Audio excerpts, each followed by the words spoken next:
వాక్కాయ ఆవబద్దలు చేసుకుందామండి. ఈ వర్షాకాలంలోనండి మన ఆవాసుకు సంబంధించిన వాటితో ఆరోగ్యానికి మంచిది కదండి.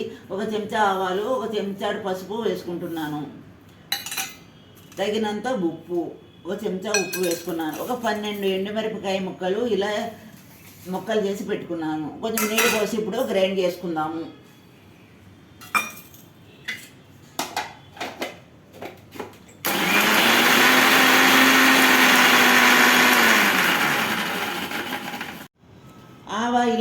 ఆవాలు, ఎండుమిరపకాయలు, ఉప్పు వేసి ఇలా గ్రైండ్ చేసి పెట్టుకున్నానండి. ఇలా మెత్తగా అయిపోయింది.